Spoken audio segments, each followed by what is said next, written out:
Wear house గోదాములకు తెచ్చిన జొన్నలను తక్షణమే తీసుకొని రైతులకు ఇబ్బంది లేకుండా చూడాలని ఏపీ రైతు సంఘం నాయకులు రైతులు అధికారులను కోరారు. గత 4 రోజులుగా నంద్యాల వేర్ హౌస్ వద్ద జొన్నల లోడ్తో పడిగాపులు కాస్తున్న రైతుల సమస్యలపై ఏపీ రైతు సంఘం నాయకులు స్పందించారు. శనివారం రైతు సంఘం జిల్లా కార్యదర్శి రాజశేఖర్, జిల్లా సహాయ కార్యదర్శి రామచంద్రుడులు రైతుల వద్దకు వెళ్లి మాట్లాడారు. వారికి జొన్న రైతులు తమ ఆవేదన వ్యక్తం చేశారు. అనంతరం రైతు సంఘం ఆధ్వర్యంలో గడివేముల, గోస్పాడు, నంద్యాల, బండి ఆత్మకూరు, వెలుగోడు మండలాల నుంచి వివిధ గ్రామాల రైతులు పెద్ద సంఖ్యలో పాల్గొని నిరసన ధర్నా చేపట్టారు. తెచ్చిన జొన్నల లోడ్ను తక్షణమే అన్లోడ్ చేసుకోవాలని, కొనుగోలు చేయాలని, సివిల్ సప్లై అధికారులు ఇక్కడికి రావాలని రైతులు డిమాండ్ చేశారు.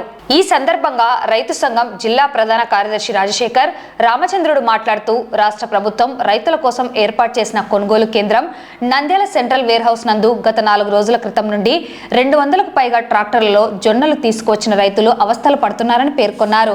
సప్లై అధికారులు జొన్నలు కొనుగోలు చేసే విషయంలో ఆలస్యం జరుగుతుండడం వల్ల రైతాంగం తీవ్ర ఇబ్బందులు పడుతున్నారన్నారు.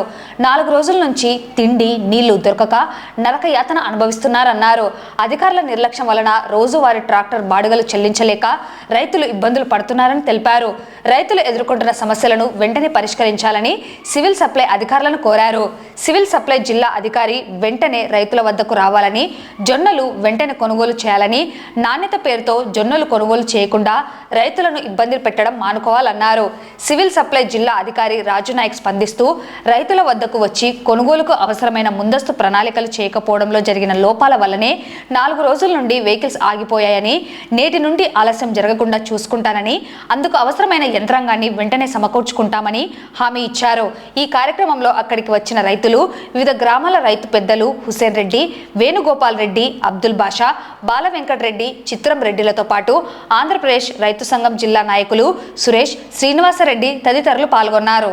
దగ్గరికి ఆలస్యం కాకుండా సివిల్ సప్లై అధికారులు వెంటనే ఇక్కడికి రావాలని చెప్పేసి ఆంధ్రప్రదేశ్ రైతు సంఘం డిమాండ్ చేస్తున్నాం. గత 4 రోజుల నుంచి సుమారు 200 ట్రాక్టర్ వెహికల్స్ గోస్పాడు మండలం, గడివేల మండలం నుంచి రైతాంగం పడిగాపులు కాస్తున్నారు. జొన్నలు కొనుగోలు చేస్తామని చెప్పి ప్రభుత్వం చెప్తూనే ఇక్కడికి వచ్చారు. గ్రామాల్లో ఉన్నటువంటి రైతు భరోసా కేంద్రాల్లో అక్కడ ఉన్నటువంటి అధికారులు చెక్ చేసి ఈ రోజు ఎత్తుకుపోమని చెప్పేసి 4 రోజుల క్రితం పంపించారు. 4 రోజుల నుంచి ఇక్కడ రైతాంగం పడిగాపులు చేస్తున్నారు. జొన్నలు అన్లోడ్ కావడం లేదు. జొన్నలు అన్లోడ్ కాకపోవడంతో ఈ రైతాంగం తీవ్ర ఇబ్బంది పడుతున్నారు. తినడానికి తిండి లేక, ఉండడానికి సరైనటువంటి వసతులు లేక, ఎండకు చాలా ఇబ్బంది పడుతున్నటువంటి పరిస్థితి. ఆలస్యం చేయకుండా ఇక్కడికి సివిల్ సప్లై అధికారులు రావాలా, రైతులతో చర్చలు జరపాలా. ఈ రోజు వరకు ఇక్కడ స్టాక్ ఉన్నటువంటి ట్రాక్టర్ల పైన ఉన్నటువంటి జొన్న ధాన్యాలు వెంటనే అన్లోడ్ చేపించి కొనుగోలు చేయాలని చెప్పేసి ఆంధ్రప్రదేశ్ రైతు సంఘంగా డిమాండ్ చేస్తున్నాం. జొన్నలు కొనుగోలు చేయాలని ఆంధ్రప్రదేశ్ రైతు సంఘంగా గత 4 రోజుల నుంచి కూడా ప్రభుత్వానికి డిమాండ్ చేస్తున్నాం. ఈ సంవత్సరం జొన్నల విస్తీర్ణం కూడా పెరిగినటువంటి పరిస్థితి ఉంది. ఎట్టకేలకు చిట్ట చివరికి కొనుగోలు కేంద్రాలు ఏర్పాటు చేశారు. ఎక్కడ చేశారు? జిల్లా సెంటర్లో ఏర్పాటు చేసినటువంటి పరిస్థితి. మా యొక్క 2-3 చోట్ల మండల కేంద్రాల్లో, వెలుగోట్లో, రేగడగూడూరులో అక్కడక్కడ కొనుగోలు చేశారు.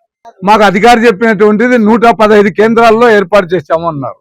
మరి 115 కేంద్రాలు ఎక్కడ ఉన్నాయో తెలియదు. ఈరోజు మార్కెట్లోనేమో 2200 నుంచి 2400 వరకు కొనుగోలు చేస్తున్నారు.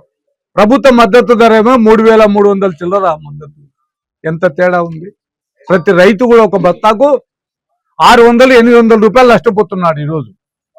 మరి ప్రభుత్వం మద్దతు ధర ప్రకటించింది దేనికి అంటే, పిల్లికి వేడి పాలు పెట్టి మూతి కాలుస్తారు చూడు, రైతుల పరిస్థితి అట్లా చేస్తున్నారు. గిట్టుబాటు ధర ఇచ్చినట్టే ఉంది, కానీ కొనుగోలు చేసే దగ్గరికి వచ్చే వరకు లేదు.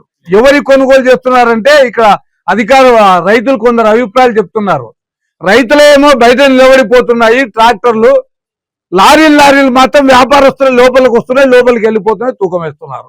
ఎక్కడ ఇది న్యాయం? ఇది మీరు లేటుగా కొనుగోలు చేయడం అనేదే వ్యాపారస్తుల కోసం. దానికి తోడు ఉన్నటువంటి రైతులంతా రోజు ఒక్కొక్క రైతును పలకరించండి, 3 రోజులు, 4 రోజులు, 5 రోజులుగా పడిగాపులు కాస్తున్నారు. మేము డిమాండ్ చేస్తున్నాం ఆంధ్రప్రదేశ్ రైతు సంఘంగా. ఉదాహరణకు పెసరాయి గ్రామంలో, ఒక్క గ్రామంలో దాదాపు 35,000 నుంచి 40,000 క్వింటాల దాకా పంట ఉంది. 2,500 ఎకరాలు అక్కడ రైతులు సాగు చేశారు. ఆ విధంగా చాలా గ్రామాల్లో ఉన్నాయి. ఆర్లగడ్డ ఉంది, సిరివెల్ల ఉంది, ఇక్కడికి వచ్చే వరకు కోయిలకుంట్ల ఉంది. అన్ని మండలాల్లో మేము డిమాండ్ చేస్తున్నాం ఆంధ్రప్రదేశ్ రైతు సంఘంగా. మీరు ఎక్కడే జిల్లా సెంటర్లో, మండల సెంటర్లో పెట్టి రైతులు ఇబ్బందుల పాలు చేయొద్దండి. ఎండాకాలంలో ఇప్పటికే నష్టపోతున్నారు, కష్టపడుతున్నారు. మీరు ప్రతి మండల సెంటర్ లో మీరు కొనుగోలు కేంద్రాన్ని ఏర్పాటు చేయండి. ప్రతి మండల కేంద్రంలో ఏర్పాటు చేసినట్లయితే ఇంత రద్దీ అనేటువంటిది ఇక్కడ ఉండేది కాదు. 5-6 రోజులు వారం రోజులు పడిగాపులు పడాల్సినటువంటి అవసరం లేదు. మీరు అక్కడ పరీక్ష చేయండి, మా ఇచ్చారు ఎంత ఉందో మీరు చూడండి, దాన్ని చూసి చేయండి. ఇంకొకటి కూడా సులభతరమైనటువంటిది, మీరే ప్రకటించండి. ఫలానా మండలంలో ఫలానా గ్రామం ఈ రోజు కొనుగోలు చేస్తాము. 28వ తేదీ గడివేల మండలము, 29వ తేదీ సిరివేల మండలము, మీరు అట్లా ప్రకటించండి. రైతులందరూ దీనికి రారు కదా. మీరు ఏ గ్రామం రైతులు ప్రకటిస్తారో వాళ్ళు మాత్రమే వస్తారు, మిగతా పనులు చూసుకుంటారు.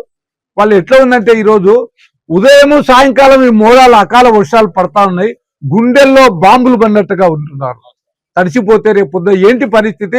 మా అప్పులు తెచ్చుకున్నటువంటి వాళ్ళ కట్టేది ఏంది, మా పరిస్థితి ఏంటి? అందుకే మేము డిమాండ్ చేస్తున్నాం, మీరు వెంటనే జిల్లా కలెక్టర్ గారు, అట్లాగే మన జిల్లాలో ఉన్నటువంటి ఎమ్మెల్యేలు మంత్రులు ఎవరైతే ఉన్నారో, ఆంధ్రప్రదేశ్ రైతు సంఘంగా నెల రోజుల నుంచి హెచ్చరిక చేస్తున్నాము. మీరు ఒడ్లు కొనుగోలు కేంద్రాలు పెట్టండి, జొన్నలు కటింగ్ జరుగుతుంది పెట్టండి. ఇప్పటికైనా మీరు స్పందించండి. మీరు మంత్రులు, ఎమ్మెల్యేలు, కలెక్టర్లు స్పందించి రైతులకు ఈ విధమైనటువంటి ఇబ్బంది లేకుండా మీరు కొనుగోలు కేంద్రాలు ఎక్కువగా ఏర్పాటు చేసి రోజువారీగా రైతులకు ఏ గ్రామాన్ని మీరు కొనుగోలు చేస్తారో ఆ విధంగా చేయండి. అధికారులు కూడా రైతుల పట్ల కాస్త సానుభూతిగా ఉండండి. మీరు మీ కుటుంబాలు కూడా రైతు నుంచి వచ్చినటువంటి కుటుంబాలే. ఆ రైతులు బురద కొట్టుకొని ఎండలో వానలో తడిసి ఇన్ని తిండి గింజలు పండిస్తే వాటి ద్వారా కడుపు నింపుకుంటున్నాం. మన దగ్గర ఉన్నటువంటి నోట్ల కట్టలో బంగారు కడ్డీలతో కడుపు నిండడం లేదు. ఒక్కసారి రైతుల పరిస్థితి చూడండి. మేము ఈ జిల్లా మంత్రులకు, ఎమ్మెల్యేలకు, కలెక్టర్లకు విజ్ఞప్తి చేస్తున్నాం, మీరు వెంటనే రంగంలోకి దిగండి. రైతులను అర్థం చేసుకుని రైతులకు ఇబ్బంది లేకుండా చూడాలనేటువంటిది అన్ని మండల కేంద్రాల్లో కొనుగోలు చేయాలనేది ఆంధ్రప్రదేశ్ రైతు సంఘం మేము డిమాండ్ చేస్తున్నాం. ఏ రాజశేఖర్, ఆంధ్రప్రదేశ్ రైతు సంఘం, నంద్యాల జిల్లా కార్యదర్శి. 30,000 టన్నుల జొన్నల ప్రొక్యూర్మెంట్ టార్గెట్ ఇవ్వడం జరిగింది. నిన్న రాత్రి వరకు, అంటే నిన్న 25 రాత్రి వరకు 1335 టన్నులు కొనుగోలు చేశాము. అయితే ఒకటేసారి జిల్లాల నుంచి అన్ని మండలాల నుంచి రైతులు ఒకటేసారి తీసుకొని రావడం వల్ల ఇక్కడ వెహికల్స్ కూడా ఎక్కువ దూరం నిలబడ్డాయి, రైతులకు కూడా ఇబ్బంది అవుతుందని మాట్లాడడం జరిగింది ఇప్పుడే సిపిఎం నాయకులు వాళ్ళందరూ కూడా. అయితే ఎవరికి ఇబ్బంది లేకుండా అందరూ ఒకటేసారి రైతులు తేకుండా వాళ్ళకి విజ్ఞప్తి చేయడం ఏమంటే, ఎవరు కూడా ఒకటేసారి అందరూ ప్రతి రైతు బండ్లు తేకుండా రోజుకు మండలానికి ఒక వెహికల్స్ 5 కానీ 10 వెహికల్స్ అట్లా 4-5-6 మండలాలు 10 మండలాలకు ఇచ్చేసి రోజుకి ఇన్ని బండ్లు దించుతామని చెప్పి టార్గెట్ పెట్టుకొని అందరి రైతులకు ఎవరికి సమస్య లేకుండా ప్రతి రైతుకు దించుకుంటాము, ఏ రైతుకు ఇబ్బంది కలగకుండా చూసుకుంటాము. కాకపోతే ప్రతి రైతుకు నేను చెప్పేది ఏమంటే, ఎవరు కూడా ఒకటేసారి బండ్లు తేకుండా రోజుకు కొన్ని తెస్తుంటే ఇక్కడ హమాలీలు కూడా దించడానికి ఇబ్బంది. ఎండాకాలము వాళ్ళు కూడా నిన్న ఒక రోజే 10,000 బస్తాలు దించారు. వాళ్ళ సమస్యలు కూడా మనం చూడాలి కాబట్టి ఎక్కువ ఒత్తిడి చేయకుండా, మనకి టార్గెట్ అనేది ఉంది, డేట్ అనేది కట్ ఆఫ్ లేదు కాబట్టి ప్రతి రైతుది మనము తీసుకుంటాము, ఏ రైతుకి ఇబ్బంది లేకుండా చేస్తాము.